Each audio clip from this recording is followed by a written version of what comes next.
নমস্কার, আমি মিতা আপনাদের গল্প পড়ে শোনাচ্ছি। গল্প আমি শুধু চেয়েছি তোমায়, পর্ব 4।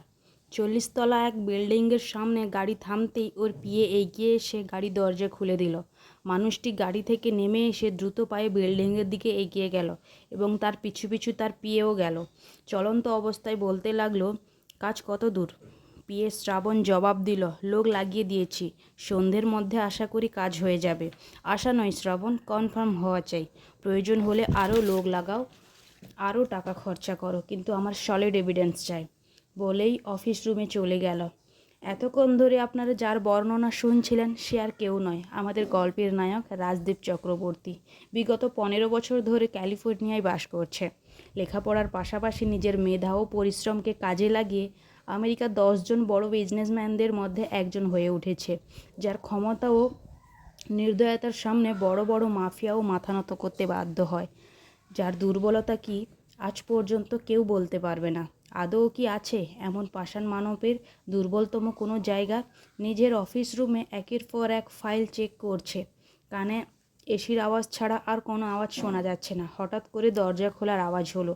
ও ভ্রু কুঁচকে ফেলল। কার এত বড় আস্পর্ধা তার পারমিশন ছাড়া রুমে ঢুকছে? ওর ভাবনার মাঝেই এক মেয়েলি কণ্ঠ ভেসে হলো, হাউ আর ইউ রাজ? মুহূর্তের মধ্যেই ওর কুঁচকানো ভ্রু সমান হলো।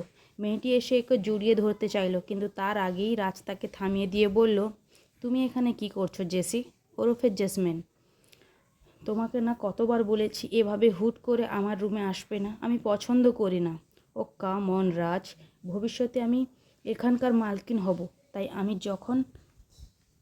তখন এখানে আসতে পারি। তুমি মালকিন হবে, তা সেটা কোন দুঃখে শুনি? জেসি হেসে একটু আহ্লাদি করে বলল, তুমি হয়তো ভুলে গেছো, আমাদের বিয়ে ঠিক হয়ে আছে।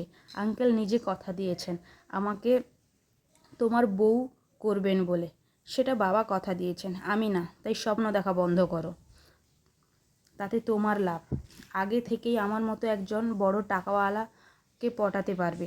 জেসি এই কথায় রেগে গেলেও নিজেকে শান্ত করে বলল, তোমার কি মনে হয় রাজ, আমি টাকার জন্য তোমাকে বিয়ে করতে চাইছি?